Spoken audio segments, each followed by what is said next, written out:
Can she Yeah, I seen ride? them. There it is at the top now. What is the age for the sidecar? Is it It's 5? still got to be 5, yeah. So you got a But- few years to save up for it. Yeah, you know how much that bastard is? Probably as much as what you pay for the Harley. $8,000.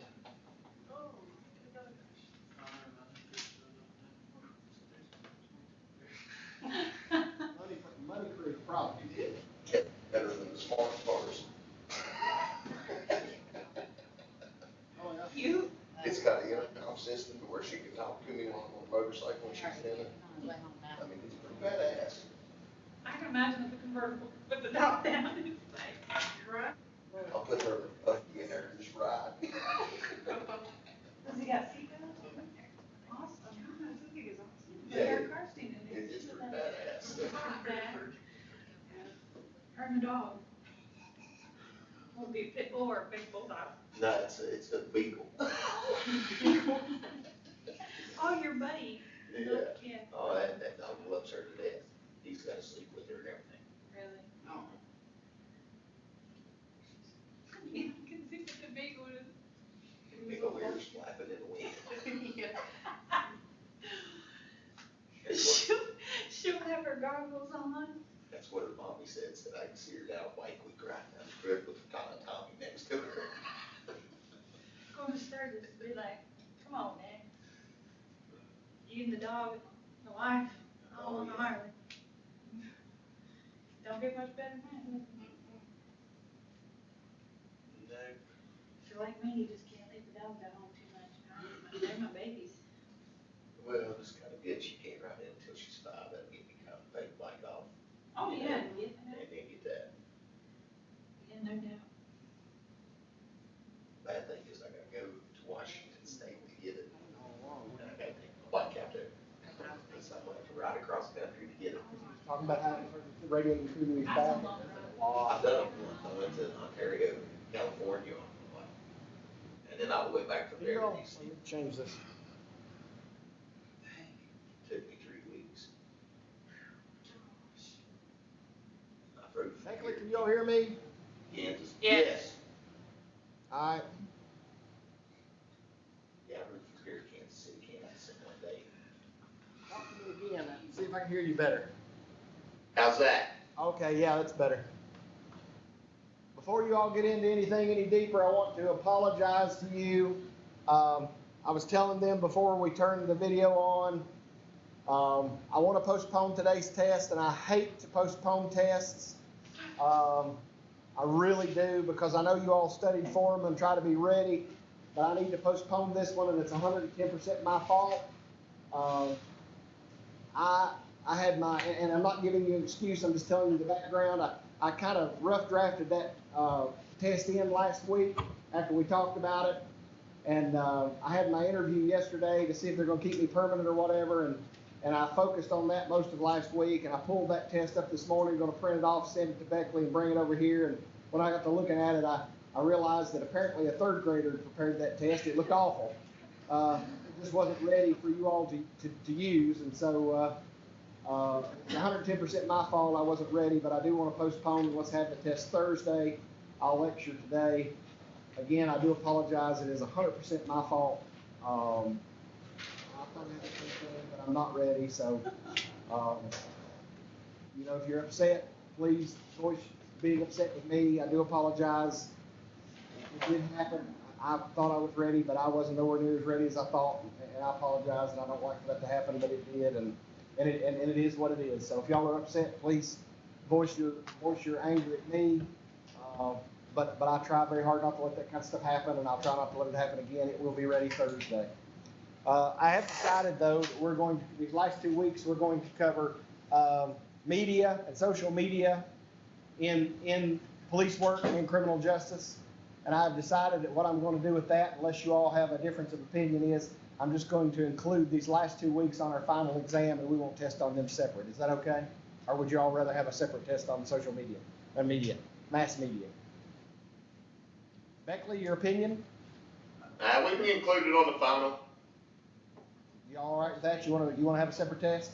The reason I feel that way is I think I have several writing samples. I have several writing opportunities from you all in here, and we've also taken This test will be 6 tests for the semester, so I think I think you all have a good opportunity, plus the exam will be 7. I think that's a good opportunity to make a good grade. There's that way, if you did bad on one test, not one test will pull you all the way down. Any concerns about missing the test today? Anybody just really upset about it? Y'all want to cover me? I know my friend Kenny was hurt when he found out the test wasn't going to be today. He was very mad. How'd your interview go? Well, you know, and that's what I was telling somebody outside there a minute ago. One of the things about interviewing, when you go to interview for a police job, for a corrections job, for a probation parole job, and for these higher education jobs like this and similar types of things, they don't ask you questions that have a right and wrong answer, right? They ask you philosophical questions to find out how your mind works and what your thought process is and how you process things. And so I feel like that I knew the material that they asked me, and I answered them in a very professional way, and I answered them the way they should have been answered. I really went home last night and thought about the whole interview. I interviewed 3 times yesterday. My interview started at 9:45 and ended at 2 o'clock. That's how long the process lasted. And so I really thought about it and dissected it last night while I was at home, and I should have actually been, I guess, fixing the test instead of dissecting my interview. But anyway, I really feel like, from my standpoint, if I could go back and change anything, I wouldn't go back and change anything. I pretty much was spot on where I'm at and what I wanted to convey to them. I can't think of any questions they asked me that I would have answered differently. So having said that, I think I did the best I could. I put my best foot forward. I'm confident in the work product that I put forward. And now whether they select me or don't, it's in somebody else's hands. I did all I could, which was the best I could. You know, I feel like I put my best foot forward. I don't feel like I made any missteps, so we just have to see. When should you hear back from them? What'd you say? When should you hear back from? Oh, I'm expecting probably 7 or 8 days, because they have 2 other folks I understand they're going to interview. There are 2 other people in the process. So, and I think one of those is today, and one of them is next Tuesday. I think one's today and one's next Tuesday. So I don't know 100% for sure, but I'm thinking probably 7 or 8, 10 days at the most. We should know kind of what's going to happen. I'm like you all. I'm ready for the process to be over. I'd like to know one way or the other so we can, kind of move on. This last interview was a bear. I ain't gonna lie to you. Well, we hope you get it. Well, I appreciate that. I appreciate your vote of support. I kind of feel bad today. I feel like I've let you all down. I don't like to miss important dates, but I promise I will do better. Nah, you're all right. Don't sweat it. Well, I do sweat it because I've told you all the time that I like to, I hold you all accountable, and I like it when you all hold me accountable.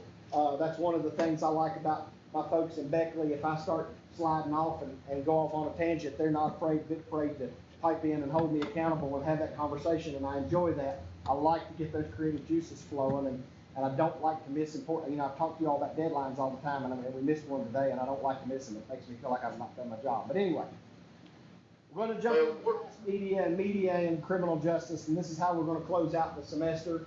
We have had a really good semester. I hope that the one thing you all got out of this class this semester is to think about current topics and current events going on in criminal justice today, and you've decided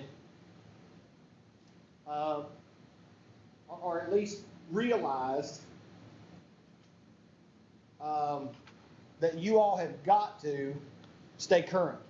You've got to, one of the things that I was talking to, I think it was you said I don't like to watch the news, I don't like to watch those night, and I encouraged him to, because one of the things that you've got to know as a police officer is you've got to stay current on what's going on.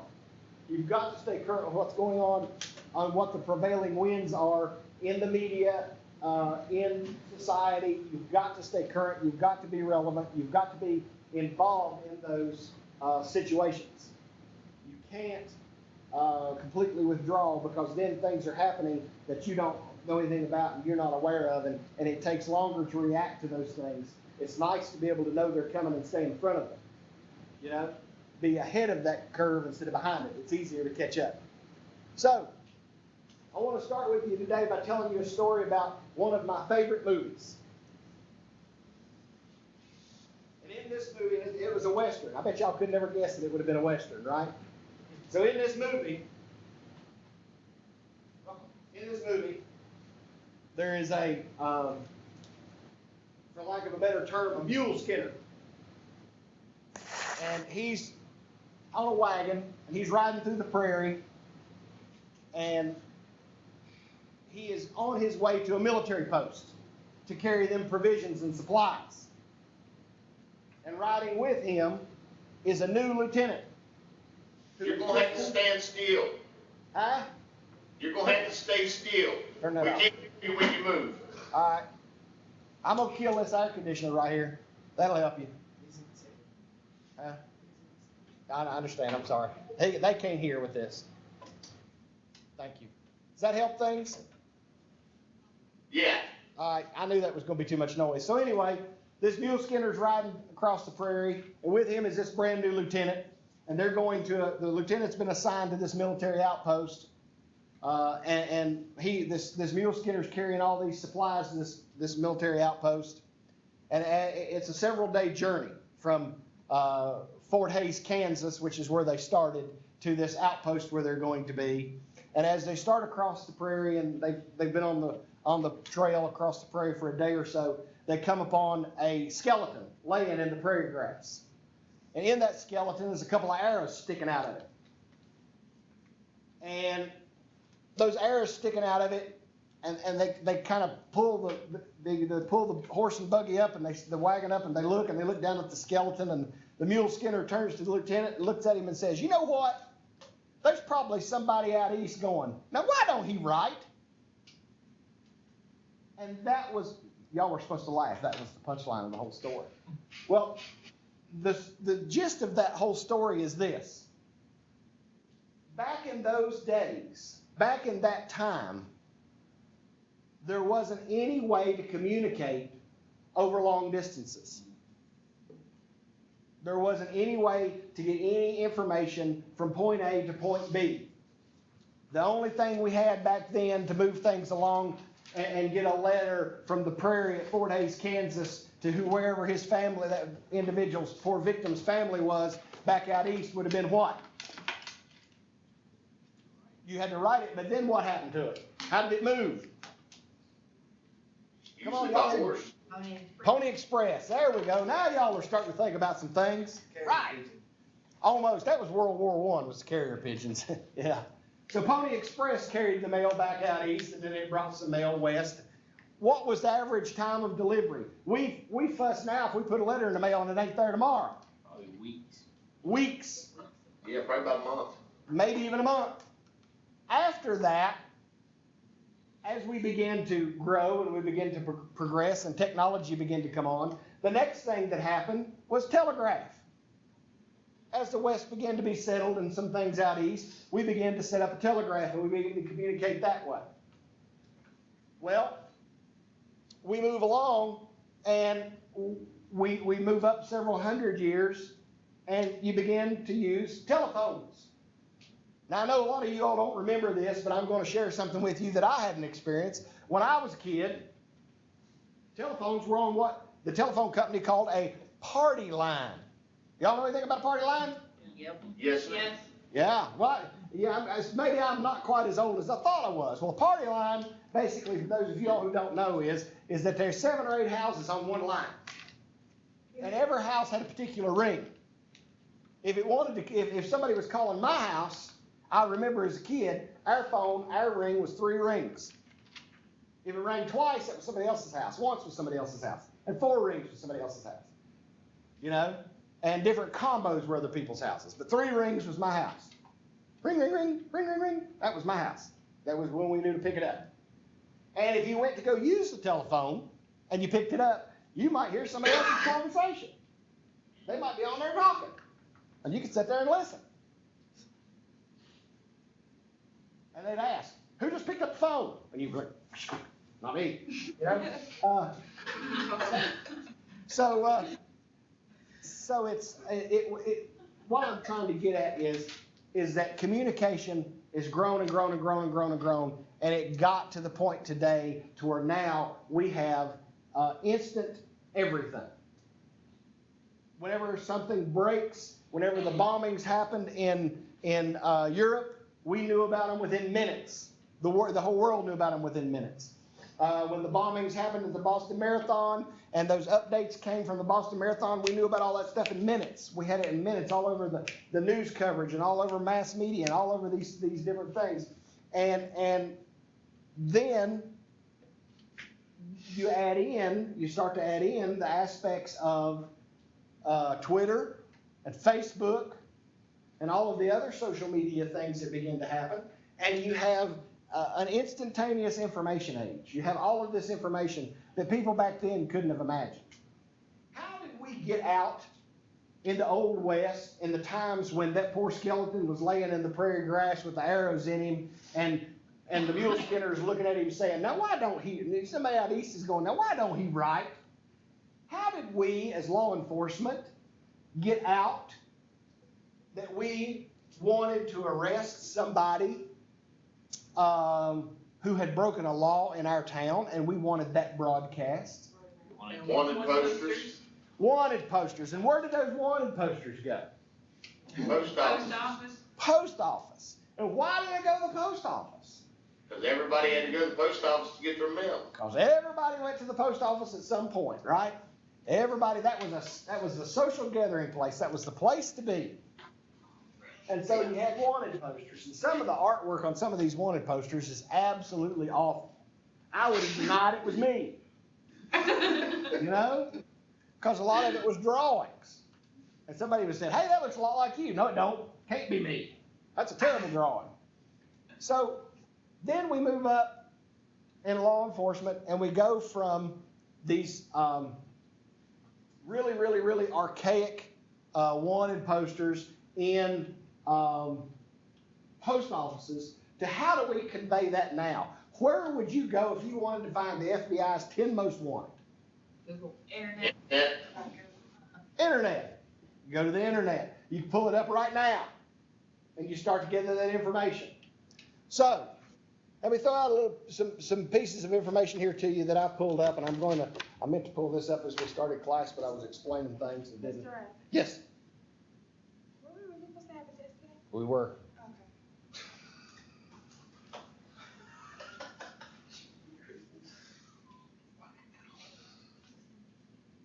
And it was so quick you missed it.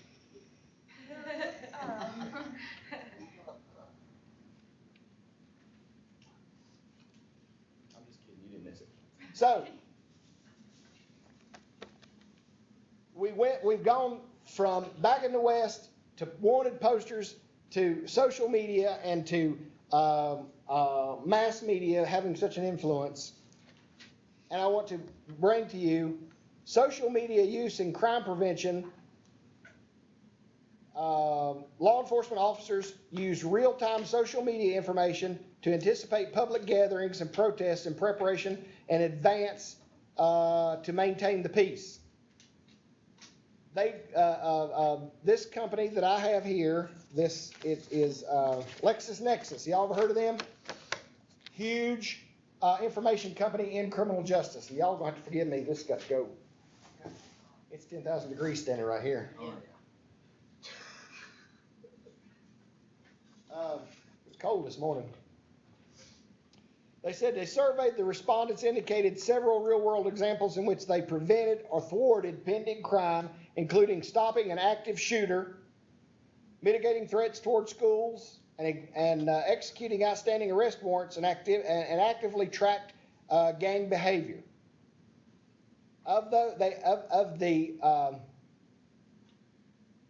This survey was done in 2014, and 40% of police departments are now using social media in some kind of proactive way. I can't believe y'all didn't like my story when I got to the punchline. It hurts me.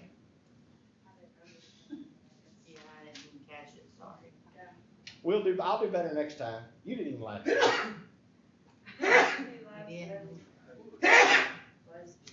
you. Somebody else is gonna see. Oh, I see. So you said they used it to stop active shooters, gang related. Yeah, well, what and remember, it's not necessarily to stop, it's to proactively engage, right? To be in front of. It says they anticipated public gatherings, protests. They prevented impending or thwarted pending crimes, including stopping an active shooter before he got the gun to go, mitigating threats, mitigating threats towards school students, and executing outstanding warrants for arrest, and actively tracking gang behavior.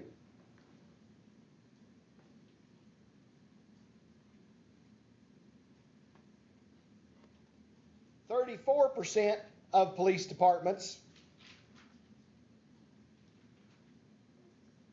use social media to help solve crimes faster. 34%. Yep. 34% used social media to help solve crimes faster. They used them, for example, they used them in juvenile runaway.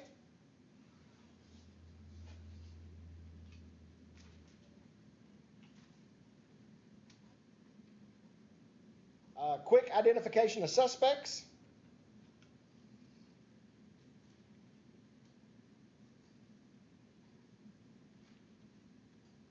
And location of fugitives.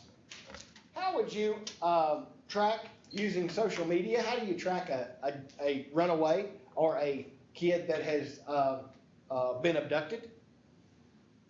Particularly a runaway. Not so much a kid that's been abducted, but particularly a runaway.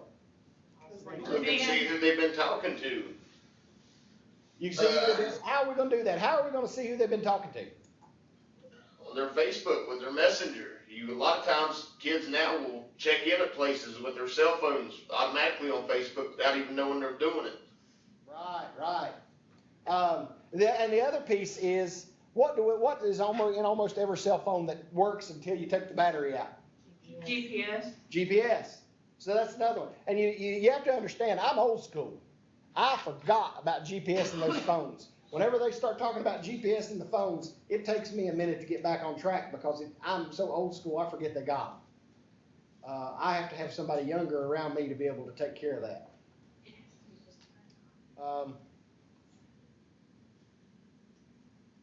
34% use social media to notify the public.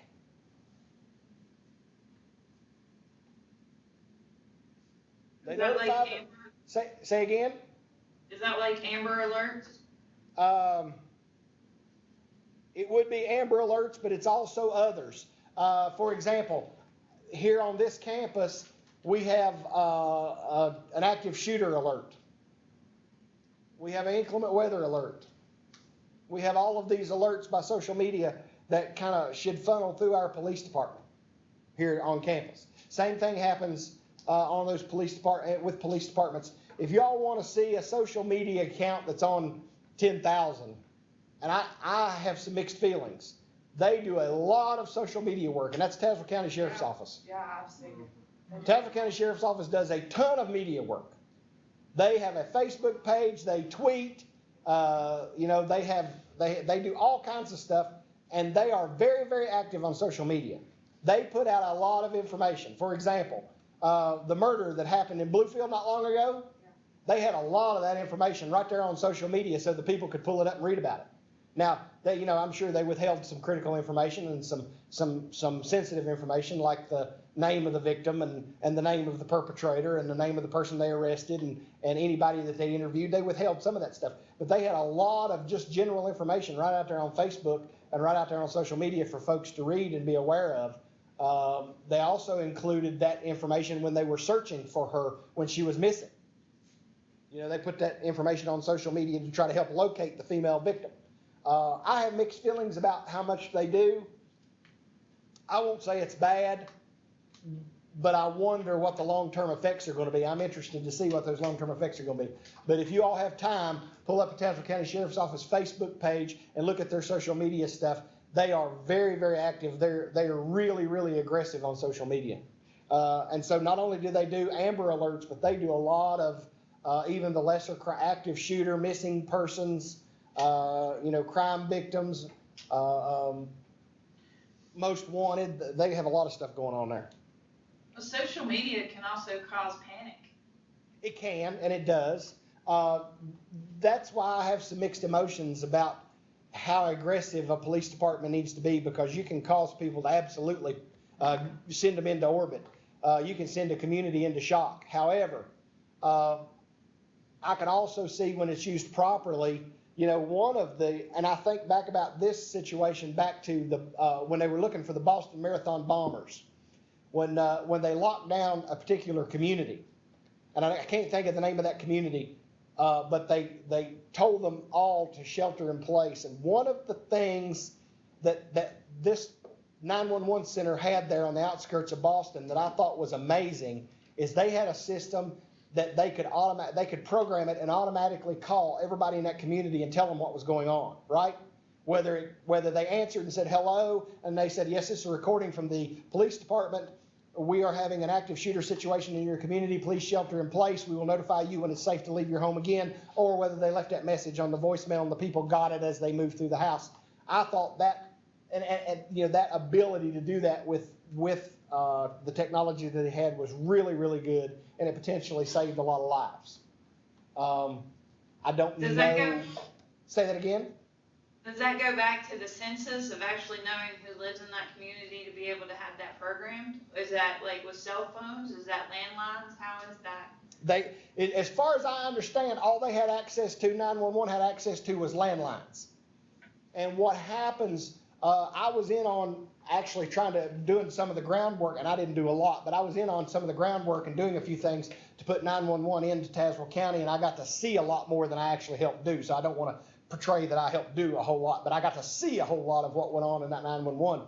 And one of the things that they did with 911 when they put in those house numbers and assigned street names is they went in there and they got all of that critical information at that time when they created it, so that they would have that information there and they could contact those people if they felt like they needed to. Now, I know that information changes over time. However, it gives you a good basis from which to start. And I feel fairly confident in telling you that all they had was landlines in that community. And the police actually would have to get permission from those folks to be able to have them to be a part of that. But I don't know why any law-abiding citizen wouldn't like to be part of an early warning system. I would imagine the only people who would be resistant to that would be, somebody who is a professional criminal who absolutely don't want anything to do with the police. Because even a criminal wants a heads up, right?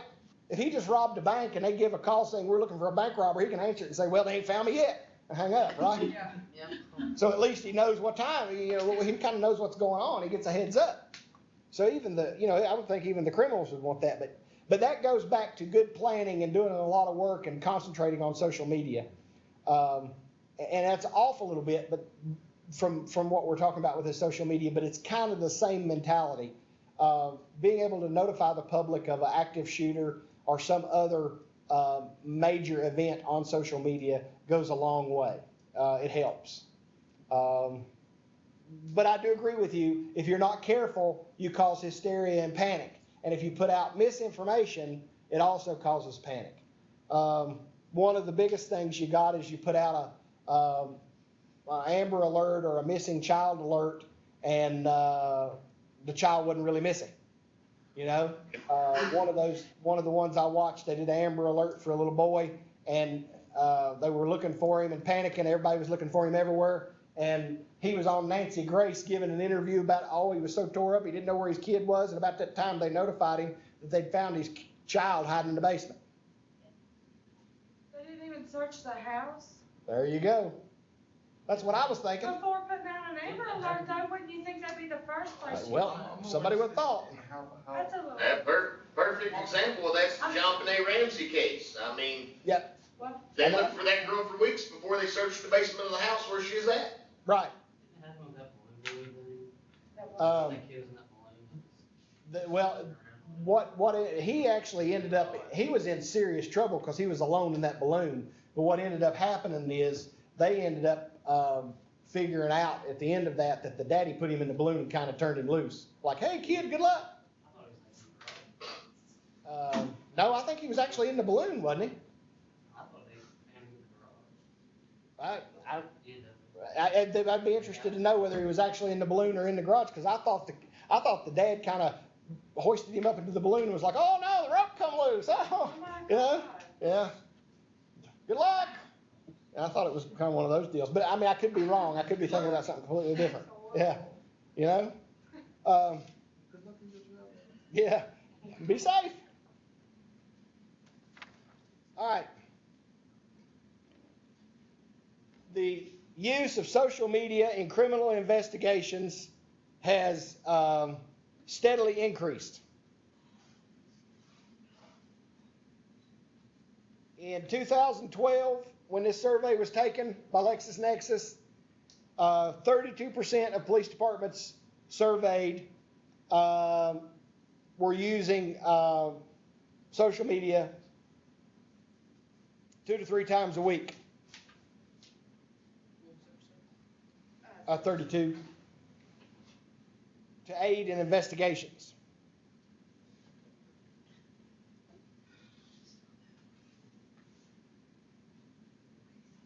And in 2014, the 2 to 3 times a week was about 32% as well. It had stayed pretty steady. However, the largest increase in usage was daily use. In 2012, daily use was 16%. And in 2014, daily use was 25%.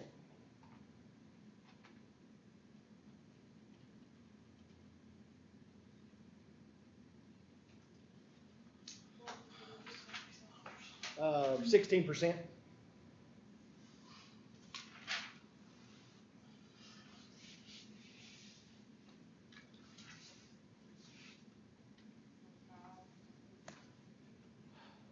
Now, here's the interesting part of that.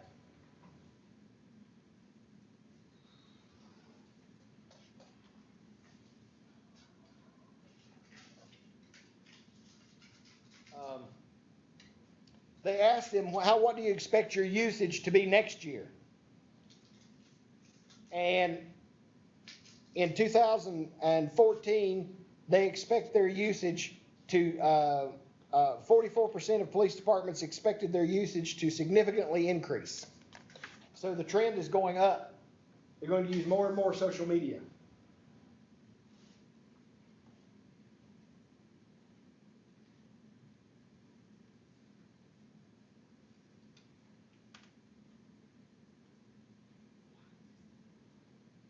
Crazy, ain't it? Gotta heat the pool. Are you being serious? Yeah. Yeah. It's a pool. You probably sound like a hole at this point.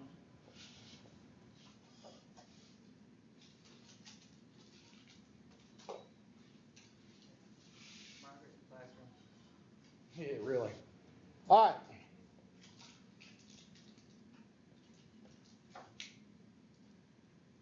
They asked the police departments, the value of social media in investigation both now and in the future is abundant to law enforcement professionals, often leverage persons and undercover accounts during their investigation to follow a subject or collect evidence.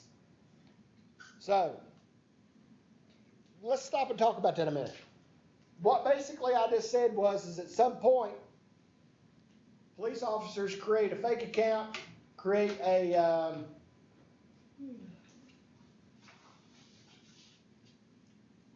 Isn't that how they do undercover catching pedophiles, sex offenders?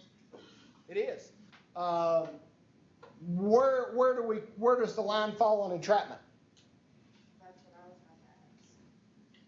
Well, you're not actually forcing them to look at it, that is their choice. Right. I mean, that's, But there's an exchange there that has to happen. The laws of entrapment are very, very ambiguous. And there's a situation that comes in there where people can argue that even though I was in a chat room or even though I was at a particular site, if this person hadn't solicited me, I wouldn't have done whatever it was. For example, yeah, I know I was at a party, and I know that this guy was snorting cocaine, but if he hadn't said, hey man, you want a line? I probably would have never snorted no cocaine. So it was entrapment. So then when I grabbed the straw and snorted a line, he arrested me. Or, you know, I was standing on the street corner and he says, dude, I've got all this Oxycontin, oxycodone. You need one? Well, I would have not known anything about it. I know this is the corner where they stand and sell oxycodone, but I didn't have no intention of buying one until he asked me that. That's entrapment. So where does the line fall on entrapment when you create this fake profile and the person contacts you? Well, would it be whether you contact them first or they contact you? Not necessarily. If I'm on the internet posing as a 13-year-old boy and some guy gets on the internet and I contact him and say, hey, what's up? And he types back, nothing, what's up with you? At this point, neither one of us is breaking the law because you can say hi to a 13-year-old boy, right? Yeah. Well, but. Huh? However awkward it may seem. Yeah, however awkward it may seem, it's not a crime, yeah. So wherein lies the entrapment? How do you avoid the entrapment if you're a police officer? I would assume that you would let the older person or let the pedophile come on to you and ask you for pictures that you do things. That's what I'm saying. You contact them first or they contact you first. All right, Beckley, your thought? You don't proposition anything. You let them, lead the conversation, not you. Right. No, I ain't done. So the issue there is that you don't cross a line with what it is that you're doing. For example, if I was on the internet and I was posing as a 14-year-old boy, I might say something like, yeah, I've been sitting here watching whatever a 14-year-old boy would watch all afternoon, and I don't expect my parents home till midnight. Now, I haven't actually said anything to him that would be out of the way, but I've kind of propped the door open, right? Mm-hmm. And he's probably going to come in, and it's not going to. I haven't said anything that would entice him. And if he types in something, well, hey, what about I come over or whatever? Then at that point, you do know I'm 14, right? Well, yeah, that's all right. I like him young. So then when he shows up, he's arrested, and it's not entrapment. So the laws of entrapment that work when you're working these cases where you are undercover, whether you're undercover working a drug case or whether you're undercover working any other kind of case, those same laws apply when you're on the internet working in cyberspace. You still have to walk that fine line, and you still have to make sure that you're not going to entice someone to do something that they wouldn't normally do. The value of social media in helping solve crimes more quickly, assisting crime anticipation and increasing awareness. In 2014, 67% of all the police departments said that they felt like social media had increased their ability to solve crimes more quickly. Their ability, I'm sorry. That's okay.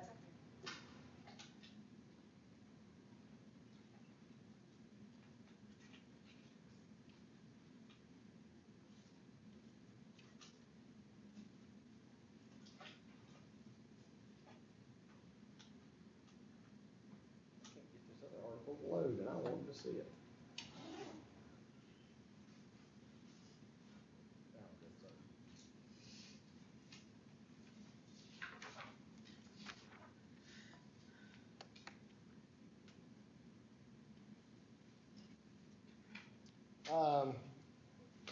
Support by social media usage and agency command staff and information credibility. One of the concerns the police have is access to information and information credibility. Why would information credibility be such a concern? People put some dumb shit on. Yes, they do. Social media. You mean everything that's on the internet's not true? No, not at all. Oh my God. I just had an aha moment. You're right. Most of the stuff that's put on, and I'll be honest with you all, whenever we started this semester and I told you I wanted you to look up your answers and research your answers and avoid Wikipedia, the reason I wanted you to avoid Wikipedia is because people can go on to these Wikipedia answers and tweak them any way they want. You don't necessarily get the truth when you look at Wikipedia. You have to take Wikipedia with a grain of salt because they're not a sealed document. People can go on and add stuff and take stuff off and change the meaning of stuff, and not everything you look up on Wikipedia is going to be accurate. And so that's one of the reasons I told you to avoid Wikipedia. It seems to be the simplest, and that seems to be where everybody wants to go, but you absolutely cannot rely on Wikipedia. You have to use other sources. There was like probably a month and a half ago, there was this woman on Facebook. I think she was in like Beckley or right outside of Beckley, but she was talking about that she was at a gas station and some guys pulled up beside of her and tried to jerk her in their vehicle and everything. There were like a lot of shares, probably 50 shares on it. And then like 3 days later, the police department from that area made this post about how she was overreacting, that it didn't really happen. They went and looked at the cameras and everything because everybody was sharing that they were freaked out about it. Right. So she used social media to create this buzz around an event that never happened. A very similar thing that happened to us the other day, and we talked about it with Officer Fox, I had him come in, was the, shots fired at the hospital. Turns out at the end of the day, that was an overreaction by somebody who heard something they didn't really know that could have been a gunshot, that might not have been a gunshot, and it goes from, I heard something I really don't know, it might have been a gunshot, to we have an active shooter, and you create a situation there. So, then, now in her instance, I'm not so sure that she didn't need a charge, but in this instance, it's hard to write somebody a charge for that because you definitely want somebody to push that button. You'd rather go and it be nothing than not and be something, 3/4 of law enforcement professionals are very comfortable using social media.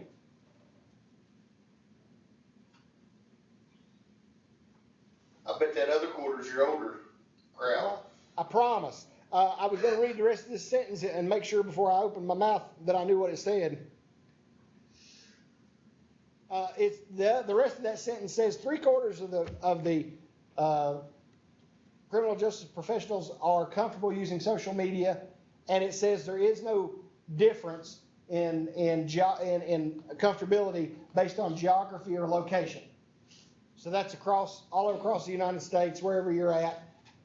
The one characteristic they didn't make that I promise that you're right on, you're spot on about is the difference they didn't make is age.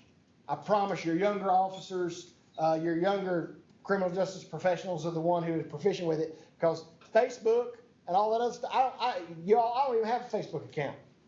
I don't know how to operate one. I don't either. I don't have one. Part of that is because people tend to get in trouble on Facebook. Right? Drama. I found there was more drama on Facebook than high school. Oh, absolutely. I run into a news article here that I'll share with you at this point on criminal justice and social media, and that is, and then I'll tell you a personal experience that I had. There was a police officer somewhere in the Midwest, actually I think it was in California, and he said, he put on his, for job where you can list, ask what your profession is apparently, is that true? And ask you what do you do for a living or whatever? Yeah. Well, in that, he put in there that he was a human waste disposal service. Oh, wow. Meaning that all he did was deal with pieces of trash.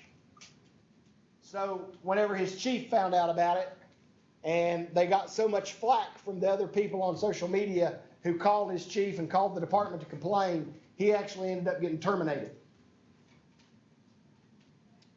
Now, the one that I saw was a female, and I saw this one. I saw this one happen with my own eyes. She was with Virginia Department of Corrections, and she put on her what her job was. She was the institutional hearings officer. That is the person who's like the judge for institutional infractions inside the prison. And for her job description, she was the punisher. Well, it seems harmless enough, right? I'm the punisher. The folks who looked at that social media account, which was mostly inmates' families looking to see if they could research her and find a chink in the armor, complained and complained and complained until she was demoted, she lost 10% of pay, and was transferred to another institution. So the failure to use, as criminal justice professionals, failure to use your Facebook account properly is a real problem. For example, the Virginia State Police prohibits you from taking a picture and putting it on your Facebook account of you in your uniform. They tell you can put you and your clothes all you want, your civilian clothes. But you cannot have an official picture of you on your Facebook account in your uniform displaying your patch. So they don't even share, like, if they go out into the public and do stuff? They may, but you can't. On your own personal? You can't on your own personal. It'd be on the department's, right? Okay, gotcha. Yeah, you can't do anything in an official capacity like that posted on your personal Facebook. They explain to their people that their personal Facebook is absolutely their personal Facebook, and they're not to. Trademark it. Right. They're not to, I mean, honestly, with the way the world's going right now, I don't know that you would want to. I mean, because people are targeting cops. I think yes they are and no they're not. I have some mixed feelings about that. I think you have some pockets of people who are doing some of that kind of stuff. I think it's very prevalent in certain places, but I'm not seeing it in others. Like, for example, they seem to be like they're trying to target police officers in Florida. You know, really, really heavy. Florida seems to be a place where being a police officer is not popular, and they seem to want to target them. But Pennsylvania is the same way. Yeah, Pennsylvania. But then there are other states. You know, you don't hear so much about that in places like Ohio and Indiana, and Kentucky, and. And don't you have to, like, show them what kind of police officer you are, like, the way they perceive police officers, like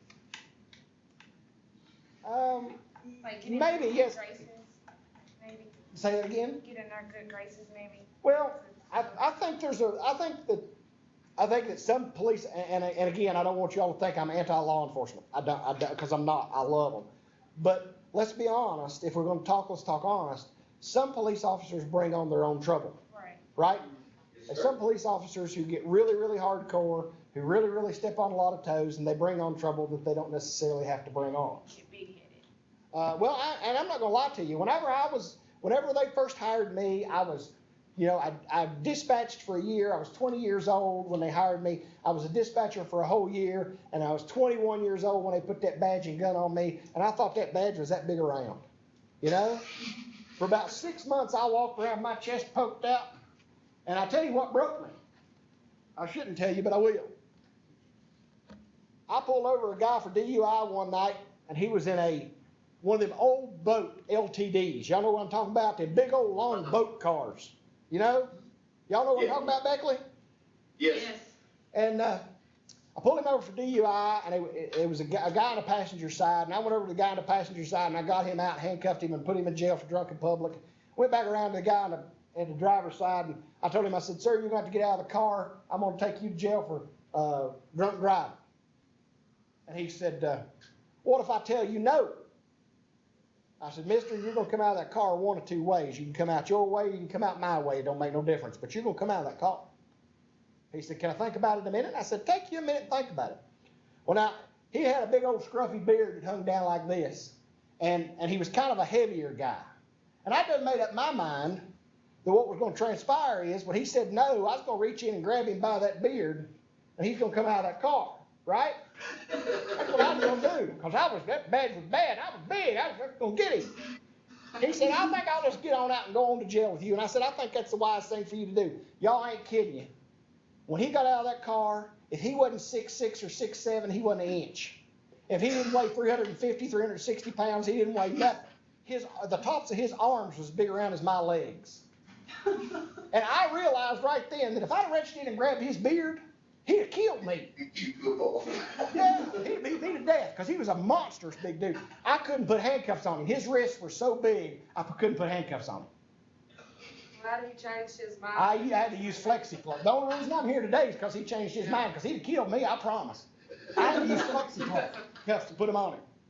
And I did some inventory after that, and I realized I wasn't nowhere near as big and bad as tough as I thought I was. And that was the end of my Billy Bad self being a deputy. At that point, then I began to put on a softer face, and I began to engage people a little more and have a little more conversation. And I wasn't quite the bad dude I thought I was, because I realized I'd come pretty close to, kind of getting my head split open. But that's another story. So you do have to present that image, and you don't want to mix the two. You want to keep them separate. However, it can be a useful tool when you're talking about trying to locate, trying to solve, trying to identify. One of my favorite social media of all times, and I don't know who told me about it, maybe it was somebody in here, but not long ago we had a bank robbery, and those guys got away scot-clean, done, finished, gone, scot-free, out. And 2 days later, one of their buddies takes pictures of them holding money fanned out like that with guns over their shoulders, and they're standing there going, woo, holding all this $100 bills, and they post it on Facebook. Within 4 hours, they're arrested because somebody sees it and calls the cops and says, hey, I just found all that money from the bank robbery. You can find it too.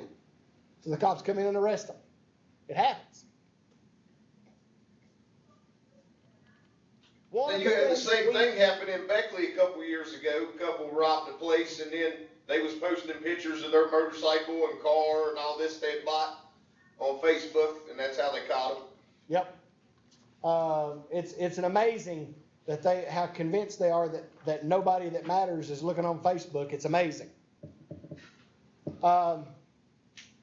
It's important that we start looking at how we're going to train criminal justice professionals in the future to use social media to fight crime and to do their job. For example, in 2014, 75% of criminal justice professionals admit to being self-trained to use social media. We're making a mistake. Yeah, that should have been started years ago, not now. Absolutely. We as criminal justice professionals are making a mistake. 75% admit to being self-trained. There's no way we should have that number being self-trained. There should be some extensive social media training as you go through the basic academy, along with communications training. Do they not do it now? No. Anything like that? No, very little. I received very little. Anytime I went through any academy, I received very little social media training. What they told us back in that day was don't do it. And see, they scared me out of it, and I still don't do it today. Don't have a social media account. Don't have a Facebook account. Don't do this. Don't do that. And for that reason, I still don't. But then I'm kind of like what they said in Beckley. I don't have one, but my wife has one, and occasionally I'll walk by and look at hers, and there's enough drama on that to where I'm like, yeah, I'm glad that's yours, not mine. I'm moving on. I'm not dealing with all that. So. What if that's somebody's life story? Well, y'all tell me something, and this is off topic too. Why do people feel the need to post private things about themselves on Facebook? Attention. Same reason they feel the need to air their dirty laundry on there. I mean, Apparently. just people's retarded. And here's how is people, they post. I mean, as a whole, the general public is not real smart. I understood what you were saying. Just the way you said it was funny. I get you. Say it again. People will post things like that, and you think that they want the attention, but yet that's when you see most of the drama is because people will comment on there, something blah, blah, blah, this, and then they get mad because somebody commented on their personal life. Right.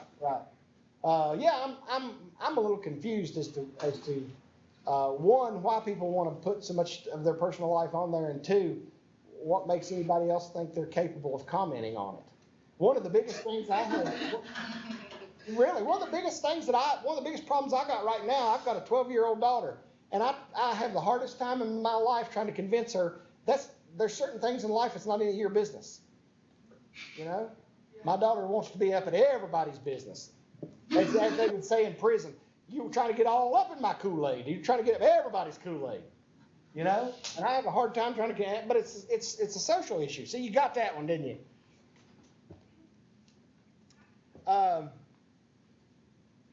In 2014,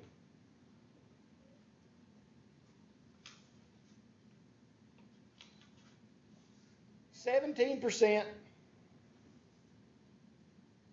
said they learned what they learned about social media. 17% of criminal justice professionals said they learned what they learned about social media from a seminar or a classroom session.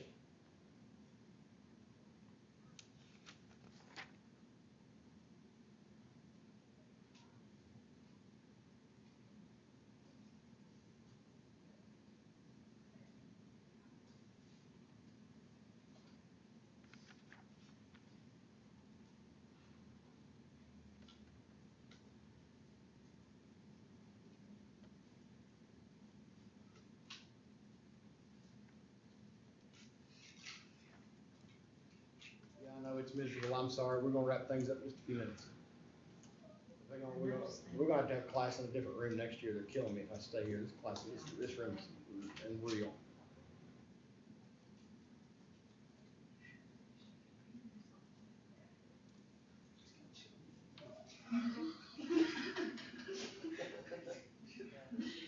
Go rub it in.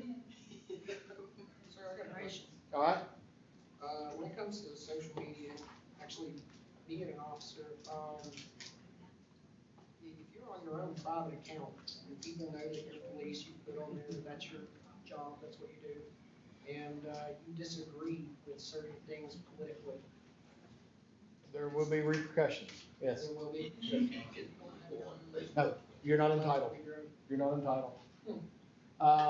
For example, and this created a big stink. This was at the last social media training that I went to. This was one of the cases that was there.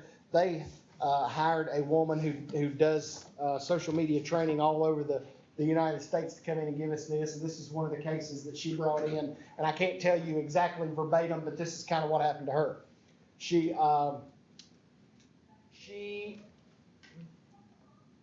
wanted to. There was an officer who had a heart attack and died, kind of in the line of duty, in the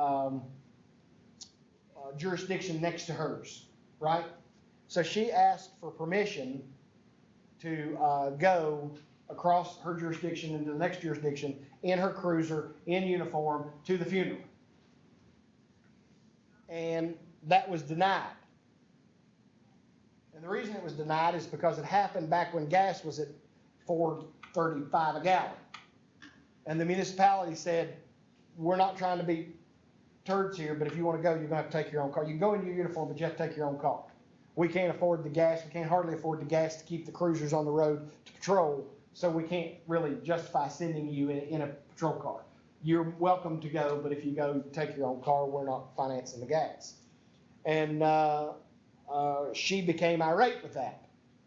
So she went on her Facebook page and went on a rant before she had the opportunity to think about it and cool off and realize that they were trying to be pragmatic and saving money and didn't want to make it look to their people like they were just wasting money by allowing them to run all over the place in their police cars. She got on social media and she went on a rant, went on a tear, and the decision came down. The police chief actually asked the town council, and the town council told them no. And so she went on a rant about the town council was not very smart, and the people on the town council wasn't smart, and they didn't make good decisions, and they weren't spending the money wisely for the town council, and blah, blah, blah, blah, blah. And somebody from the town council seen it and told her to send word to the chief and said, you know, here's what I want you to do. I want you to suspend her for 3 days for putting that on there, being critical of all of that, because none of the stuff she put on there was true. And she's violated our, you know, what we think would be a reasonable aspect of professional courtesy. And so you suspend her for 3 days and tell her to remove it immediately. What if she would have been telling the truth? What if she added statistics? What if she added a background sheet?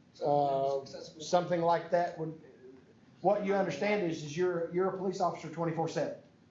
And you're entitled to your opinion as long as you don't post it on Facebook. But there are ramifications for things that you do like that. And if it had been factual, even if it had been factual, if it still disparages the state, the locality where you work, you still better be careful what you put on there. It's anywhere you work, though. Yeah. I understand that there's a thin line there, but, I mean, I could see that causing, people not to speak out about injustices that happen at their department. Being a whistleblower inside of a department is a kind of a similar thing, and it's the reason that people are afraid to be whistleblowers is because the threshold for that whistleblower safety status is so very high. It is very high, and you have to be careful when you're doing these types of things. But when you put something on there that's disparaging, Facebook's not the place to put anything disparaging. Period. And she went on there and went on this rant, even if the rant had been true. I'm almost sure I never met that town council, but I'm almost sure every town council I've ever seen in my life had one or two idiots on it. And so, but that doesn't give you the right to say that if you work for them. Now, if you're a voter, you say whatever you want. What are they going to do? But so the consequence was they told the chief, you suspend her for 3 days and tell her to remove it immediately. She told them she really got the last word in. She went back on Facebook and said, guess what, y'all? I just been suspended for 3 days and told to remove this immediately. Well, guess what? She went on another tag. So they said, guess what? You can write anything you want now. Turn in your cruiser and your uniform. She sued. She sued saying they were violating her First Amendment rights. It went to court. Got to court. She lost. Had no job, no recourse. The court held that you're 24/7, and when you type that stuff and you violate that existing policy that they have set forth on social media, and just about everybody has that, when she disparaged, then she lost completely. She had no grounds. Yes, it being in policy and you signing off, saying that you won't, that kind of puts you in a different assessor. Well, Because you're kind of giving up. you're not going to go to work for anybody now that doesn't have a social media policy. Right, yeah. Nobody. I understand, yeah, that makes sense of how to do that. You're just not going to get a job. Contemporary social conditions foster concern for public safety at both the micro and macro levels. Citizens invest substantial sums in a home, a vehicle, and alarm systems, and even carrying guns, enjoying their Second Amendment rights to bear arms. The bottom line is that every safe-related scenario where law enforcement is involved, there is a useful tool for public safety and for law enforcement. Social media is a useful tool for public safety and for law enforcement, particularly those aligned in the forensics and the police psychology. It is a potential of being one of the largest areas of growth in criminal justice in the near future. In modern society, mass media has a penchant for fictionalized beliefs about law enforcement. Fast-moving media message and bits of information reverberate and bend back on themselves, creating the fluid porosity, I had to read that word twice, had the fluid porosity of meaning that defines late modern life and the nature of crime and media within it. In other words, CNN News rotates back on itself every 30 minutes. It cycles itself. The news I watch every morning as I'm getting ready to come to work is not CNN, it's something else. It's headline news. It rotates back on itself. It repeats its own story every 14 minutes. They go through a news cycle and then repeat it every 14 minutes. They only change it at certain times throughout the day, but then it repeats itself every 14 minutes. If you do something as a police officer, and that something is questionable, it's marginal, questionable. Maybe it's not illegal, but it's questionable. the news media has its opportunity, and they tend to paint police in the worst light, and they bend it back and run it through and run it through and run it through, so that in a court of public opinion, the police often get a black eye from whatever that is going on. One of the things that we've got to learn to do is how to address disparities based on that negativity toward police officers.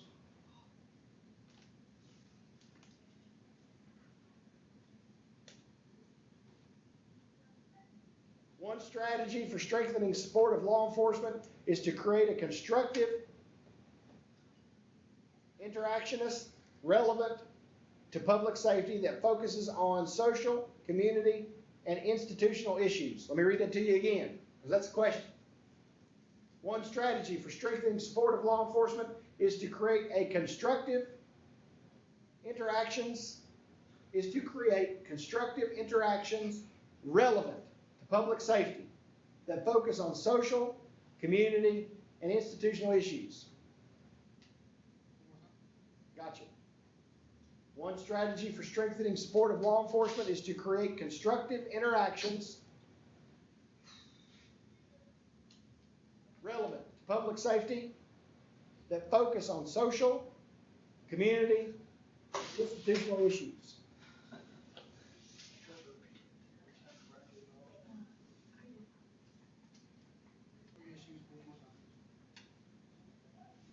Social, community, and institutional issues.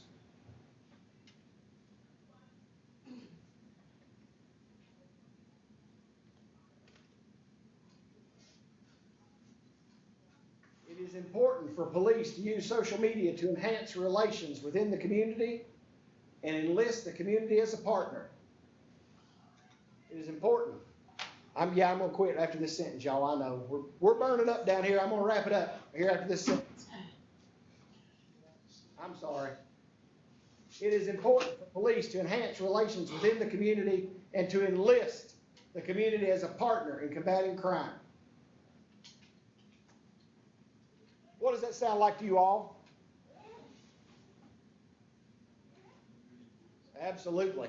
Everything we've done in this class is we all tie it back in. We tie it back into community policing, intelligence-led policing. Hasn't that kind of been the theme that we all work back to?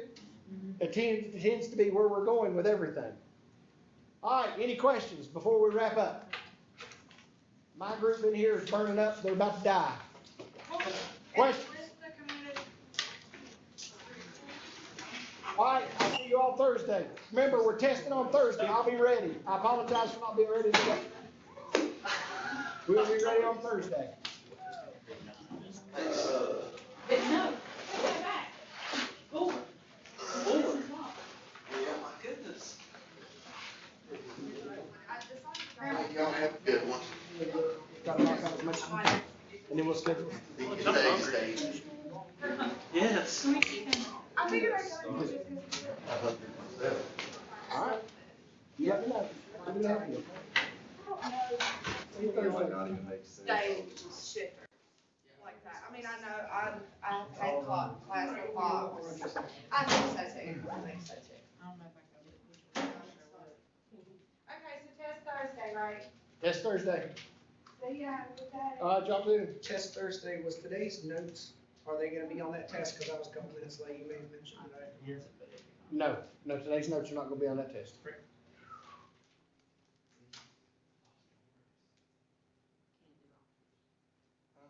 I can't do all numbers? Yeah, it's way too hot. I can't hold my eyes open. I tried though, I tried.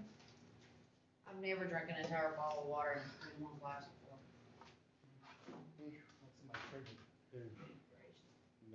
Me? Kramer asked that you,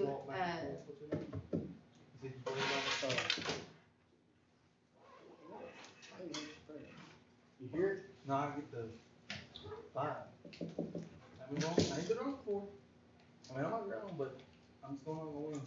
Are you leaving? yes. Kramer asked that you tell, Mr. Lilly why he missed his test this morning. Yes, do you right? Yes, please. Come on. I'm out.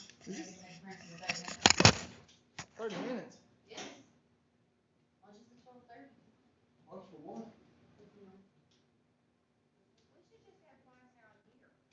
It's nicer out there, It's isn't it? like 10 degrees less than what it is. I can believe it. I'll Jerry read something. I'll bring that camera here. Give it to Jerry.